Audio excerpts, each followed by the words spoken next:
வணக்கம். கதிரவன் நியூஸின் காலை நேர தலைப்பு செய்திகள். நாட்டில் எதிர்வரும் காலத்தில் லஞ்சித் பாவனை முற்றாக தடை செய்யப்பட உள்ளதாக மத்திய சுற்றாடல் அதிகார சபை தெரிவித்துள்ளது.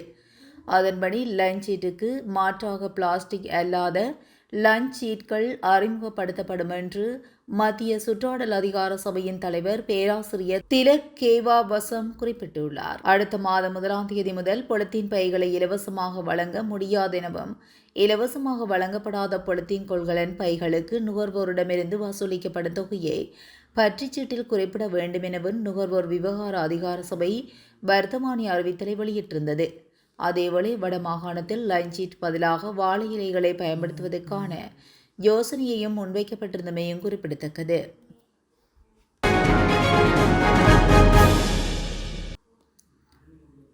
வரவிருக்கும் கல்வி சீர்திருத்தங்களின் கீழ் பாடசாலை நேரம் பிற்பகல் 2 மணி வரை நீடிக்கப்பட உள்ளதால் மாணவர்களின் போக்குவரத்துக்கு தேவையான மாற்றங்கள் குறித்து போக்குவரத்து நெடுஞ்சாலைகள் மற்றும் நகர்ப்புற அபிவிருத்தி அமைச்சுக்கு அறிவிக்கப்பட்டுள்ளதாக கல்வி உயர்கல்வி மற்றும் தொழிற்கல்வி அமைச்சு தெரிவித்துள்ளது. பாடசாலை மாணவர்களின் போக்குவரத்து தொடர்பாக ஏற்கனவே சம்பந்தப்பட்ட தரப்பினருடன் முதற்கட்ட கலந்துரையாடல் நடத்தப்பட உள்ளதாகவும் எதிர்காலத்தில் மற்றொரு சுற்று கலந்துரையாடல் நடைபெறும் என்றும் கல்வி உயர்கல்வி மற்றும் தொழிற்கல்வி அமைச்சின் செயலாளர் நலகா கலுவேவா குறிப்பிட்டுள்ளதாக ஆங்கில ஊடகம் ஒன்று செய்தி வெளியிட்டுள்ளது.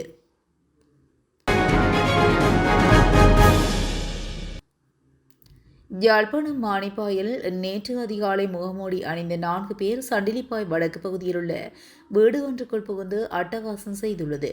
ஊந்துருளியில் வந்த குழு வீட்டின் முற்றத்தில் நிறுத்தப்பட்டிருந்த முச்சக்கர வண்டிக்கு மண்ணெண்ணெய் ஊற்றி அதற்கு தீ வைத்தனர். அதே இடத்தில் நிறுத்தப்பட்டிருந்த ஊந்துருளியையும் எடுத்து வீட்டிலிருந்து எடுத்து சென்று சுமார் 1 கிலோமீட்டர் தொலைவிலுள்ள மல்லாகம் வீதி மாசியப்பட்டி சந்தியில் வீதியின் நடுவில் தீ வைத்தனர். சம்பவம் தொடர்பில் குறித்த மானிப்பாய் போலீஸ் நிலையத்தில் முறைப்பாடு பதிவு செய்யப்பட்டுள்ளது. போலீசார் விசாரணைகளை மேற்கொண்டு வருகின்றனர். அரிசி விலையை அதிகரிக்கும் நோக்கில் அரிசிக்கு செயற்கை பற்றாக்குறையை ஏற்படுத்த சிலர் முயற்சிப்பதாக விவசாயிகள் குற்றம் சுமத்தியுள்ளனர். தேசிய விவசாயிகள் ஒற்றுமை அமைப்பின் தலைவர் அனுராத தென்னகோன் இந்த குற்றச்சாட்டை முன்வைத்துள்ளார். எதிர்வரும் பண்டிகை காலத்தை முன்னிட்டு அரிசியை இறக்குமதி செய்ய வேண்டிய தேவை ஏற்படும் என வெளியான வதந்திகள் தொடர்பில் கருத்துரைக்கும் போதே அவர் இந்த விடயத்தை குறிப்பிட்டுள்ளார். அத்துடன் அரசாங்கம் நிர்ணயித்த விலையை விட அதிக விலைக்கு நெல் கொள்வனவு செய்த உரிமையாளர்களே அரிசியை அதிக விலைக்கு விற்பனை செய்ய முயற்சிப்பதாக குற்றம் சுமத்தியுள்ளார். இந்நிலையில் அரிசிக்கான பற்றாக்குறை ஏற்படுத்துவதற்கான எந்த காரணமும் இல்லை எனவும் அவர் குறிப்பிட்டுள்ளார். மின்சார கட்டண திருத்தம் தொடர்பான அனைத்து ஆய்வுகளும் நேற்று நிறைவு செய்யப்பட்டுள்ளதாக இலங்கை பொது பயன்பாடுகள் ஆணைக்குழு தெரிவித்துள்ளது. அதற்கு அமைய மின்சார கட்டணம் தொடர்பான இறுதி முடிவு இன்று அறிவிக்கப்படும் என்றும் இலங்கை பொது பயன்பாடுகள் ஆணைக்குழுவின் தகவல் தொடர்பு பிரிவின் பணிப்பாளர் ஜெகநாத் கேர் தெரிவித்துள்ளார். மின்சார கட்டண திருத்தம் தொடர்பாக 9 மாவட்டங்களில் முன்னெடுக்கப்பட்ட கருத்து கோரலின் போதே 500க்கும் மேற்பட்டோர் கலந்து கொண்டனர். 1000க்கும் மேற்பட்ட யோசனைகள் கிடைத்துள்ள நிலையில் அவை யாவும் நேற்று ஆய்வுக்கு உட்படுத்தப்பட்டுள்ளது. இந்நிலையில் சாதகமான யோசனைகள் ஆய்வு செய்யப்பட்டு மின்சார கட்டண திருத்தம் தொடர்பான இறுதி முடிவு இன்றைய தினம் அறிவிக்கப்படும் என்று இலங்கை பொது பயன்பாடுகள் ஆணைக்குழுவின் தகவல் தொடர்பு பிரிவின் பணிப்பாளர் ஜெயநாத் ஹேர தெரிவித்துள்ளார். யாழ்ப்பாணம் மன்னார் சாலையில் முட்டைகளை ஏற்றி சென்ற லோரியொன்று கவிழ்ந்து விபத்துக்குள்ளாகியுள்ளது. இதன்போது ஒருவர் காயமடைந்த நிலையில் வைத்தியசாலையில் அனுமதிக்கப்பட்டுள்ளதாக தகவல்கள் தெரிவிக்கின்றன. குறித்த விபத்து நேற்று முன்தினம் இடம்பெற்றுள்ளது. டயர் வெடித்ததில் வாகனம் கவிழ்ந்து விபத்துக்குள்ளாகி வீதி முழுவதும் முட்டை சிதறி காணப்பட்டது. விபத்தை அடுத்து ஜேசிபி மூலமாக வாகனம் வீதியிலிருந்து அகற்றப்பட்டதாகவும் விபத்து தொடர்பாக மேலதிக விசாரணைகளை போலீசார் மேற்கொண்டு வருகின்றனர். 70 ரூபாய் குடிநீர் போத்தலை 100 ரூபாவுக்கு விற்பனை செய்பவர்களுக்கு 1 லட்சம் ரூபாய் அபராதம் விதிக்கப்பட்டுள்ளது. இரத்தினபுரி கொடுகல்வத்த பகுதியில் உள்ள உணவக உரிமையாளர் ஒருவர் குடிநீர் போத்தலை அதிக விற்பனை செய்தமைக்கு அபராதம் விதிக்கப்பட்டுள்ளது. இரத்தினபுரி நீதவான் நீதிமன்றம் நேற்று உணவகத்துக்கு எதிராக இந்த அபராதத்தை விதித்துள்ளது. யாழ்ப்பாணம் போலீஸ் பிரிவுக்கு உட்பட்ட பகுதிகளில் பல்வேறு குற்ற செயல்களில் ஈடுபட்ட சந்தேக நபர்கள் 14 பேர் கடந்த 3 தினங்களில் கைது செய்யப்பட்டுள்ளதாக போலீசார் கூறியுள்ளனர். போதைப் பொருட்களை உடைமையில் வைத்திருந்தமை, சட்டவிரோத மணல் அகழ்வில் ஈடுபட்டவர்கள் என குற்ற செயல்களில் ஈடுபட்டவர்களே கைது செய்யப்பட்டுள்ளனர். இதன்போது சந்தேக நபர்களிடமிருந்து ஐஸ், கஞ்சா போன்ற போதைப் பொருட்களை கசிப்பு, சட்டவிரோதமாக அகழப்பட்ட மணல் மற்றும் மணல் அகழ்வுக்கு பயன்படுத்தப்பட்ட வாகனம் என்பவற்றையும் போலீசார் மீட்டுள்ளனர். கைது செய்யப்பட்ட நபர்களிடம் மேலதிக விசாரணைகளை முன்னெடுத்த பின்னர் அவர்களை நீதிமன்றத்தில் முற்படுத்த நடவடிக்கை எடுத்துள்ளதாக போலீஸ் நிலைய பொறுப்பதிகாரி தெரிவித்தார். அதேவேளை யாழ்ப்பாண தலைமை போலீஸ் நிலைய பொறுப்பதிகாரியாக கடந்த நாட்களில் சாவச்சேரி போலீஸ் நிலைய பொறுப்பதிகாரியாக கடமையாற்றிய பாலித்த செனவரட்னா கடந்த சில தினங்கள் முன்பே கடமைகளை பொறுப்பேற்று இருந்தமையும் குறிப்பிடத்தக்கது. முன்னாள் ஜனாதிபதி கோட்டபாய ராஜபக்சவுக்கு சொந்தமான வீடு அரசாங்கத்தினால் கையகப்படுத்தப்பட்டுள்ளது. கதிர்காமம் மேனிக்கு ஆற்றின் அருகே அமைந்துள்ள கோட்டபாய ராஜபக்சவுக்கு சொந்தமான வீடு நீதிமன்றத்தால் நீர்ப்பாசனத்துறையிடம் ஒப்படைக்கப்பட்டுள்ளது. குறித்த வீட்டினை மொனராகலை நீர்ப்பாசன இயக்குநர் அப்துல் ஜப்பார் கையெழுத்திட்டுள்ளார். எதிர்காலத்தில் அரசு அதிகாரிகளுக்கு தங்குமிட வசதிகளை வழங்க இந்த கட்டிடம் பயன்படுத்தப்படும் என்று மொனராகலை நீர்ப்பாசன இயக்குநர் தெரிவித்தார்.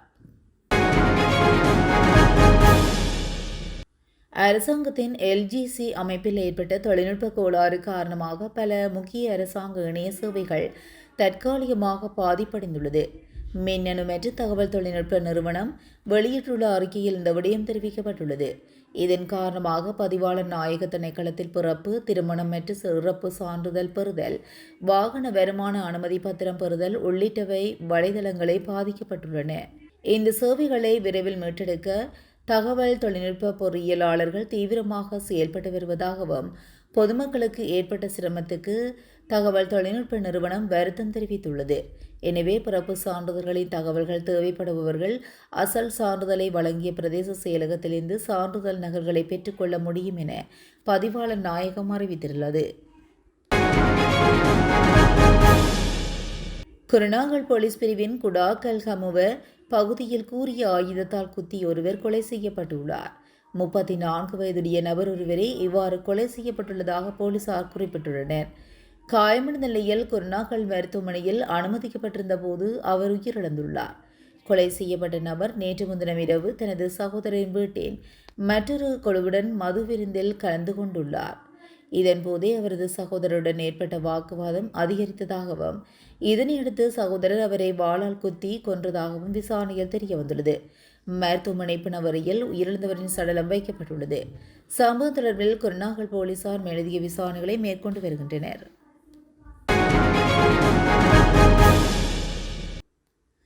மட்டக்களப்பில் 5 வயது சிறுமியை பாலியல் துஷ்பிரயோகம் செய்துவிட்டு யாழ்ப்பாணம் செல்வசன்னதி ஆலயத்தில் சாமியார் வேடத்தில் தெரிந்த சந்தேக நபர் கைது செய்யப்பட்டுள்ளார். சந்தேக நபரான 51 வயதான நபர் வல்வெட்டித்துறை போலீசாரினால் நேற்று முன்தினம் கைது செய்யப்பட்டுள்ளார். கடந்த 2017ஆம் ஆண்டு காலப்பகுதியில் மட்டக்களப்பு பகுதியில் சிறுமியை பாலியல் துஷ்பிரயோகம் செய்த குற்றச்சாட்டில் கைது செய்யப்பட்ட நபர் நீதிமன்றத்தில் முற்படுத்தப்பட்டு விளக்கமறியல் வைக்கப்பட்டு பின்னர் பிணையில் செல்ல நீதிமன்றம் அனுமதித்திருந்தது.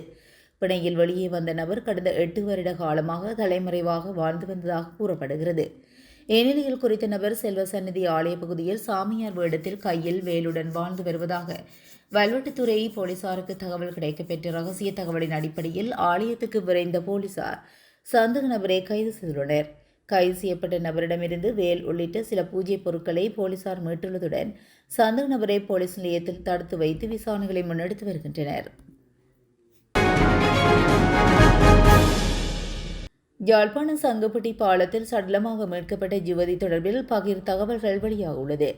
குறித்த யுவதி முகம் எரிக்கப்பட்ட நிலையில் சடலமாக மிதந்துள்ளதாக தெரிவிக்கப்பட்டுள்ளது. நேற்று முன்தினம் பெண்ணின் சடலம் சங்கப்பட்டி பாலத்துக்கு அருகே கரையொதுங்கியுள்ளது. 18 முதல் 22 வயதுக்குட்பட்ட பெண்ணின் சடலமே இவ்வாறு கரையொதுங்கியுள்ளதாக தெரிவிக்கப்படுகிறது. எனினும் உயிரிழந்த பெண்ணின் விவரம் இதுவரை வெளியாகவில்லை. இந்நிலையில் யுவதி பலரால் கொடூரமாக கற்பழிக்கப்பட்டு கொலை செய்யப்பட்டிருக்கலாம் என சந்தேக நபர் வெளியிடப்பட்டுள்ளமை அதிர்ச்சியை ஏற்படுத்தியுள்ளது. முகம் எரிக்கப்பட்ட நிலையில் யுவதியின் சடலம் மீட்கப்பட்டதை அடுத்து இந்த சந்தேகம் வெளியிடப்பட்டுள்ளது. கிளிநொச்சி நீதவான் நீதிமன்றம் பதில் நீதவான் சிவ பாலசுப்பிரமணியம் சம்பவ இடத்துக்கு சென்று பார்வையிட்டு சடலத்தை மீட்க உத்தரவிட்டுள்ளார். மீட்கப்பட்ட சடலம் பிரேத பரிசோதனைக்காக கிளிநொச்சி மாவட்ட பொது வைத்தியசாலையில் ஒப்படைக்கப்பட்டுள்ளதுடன் சம்பவம் தொடர்பில் புனேரி போலீசார் விசாரணைகளை மேற்கொண்டு வருகின்றனர். மேலதிக விசாரணைகள் போலீசார் மேற்கொண்டு வரும் நிலையில் மற்றொரு புங்குடுதீவு மாணவி நித்யாவுக்கு ஏற்பட்ட சம்பவம் போலவே இதுவும் அரங்கேறியுள்ளதா என சமூக வலைதள வாசிகள் பதிவிட்டுள்ளனர். கல்கிசை நீதிமன்ற வளாகத்தில் வழக்கறிஞர் ஒருவரை தாக்கியதாக கூறப்படும் குற்றச்சாட்டில் கைது செய்யப்பட்ட போலீஸ் கான்ஸ்டபிளுக்கு நேற்று பிணை வழங்கப்பட்டதை அடுத்து உற்சாக வரவேற்பு அளிக்கப்பட்டது. கல்கிசை நீதிமன்றத்தின் முன் ஆஜர்படுத்தப்பட்ட பின்னர் தலா 2 லட்சம் ரூபாய் மதிப்புள்ள 2 சரீர பிணைகளில் அவர் விடுவிக்கப்பட்டுள்ளார். நீதிமன்ற வளாகத்துக்குள் வாகனம் ஒன்றை கடந்த வெள்ளிக்கிழமை நகர்த்துவது தொடர்பாக ஒரு வழக்கறிஞருடன் ஏற்பட்ட வாக்குவாதத்தை தொடர்ந்து கான்ஸ்டபிள் கைது செய்யப்பட்டு விளக்கமறியலில் வைக்கப்பட்டார். இந்நிலையில் போலீஸ் கான்ஸ்டபிள் விடுவிக்கப்பட்ட போது ஒரு கூட்டம் அவரது வாகனத்தை சூழ்ந்து கொண்டு வழக்குகளை தெரிவித்து அவரை தோள்களில் தூக்கி சென்றதாக தெரிவிக்கப்பட்டுள்ளது.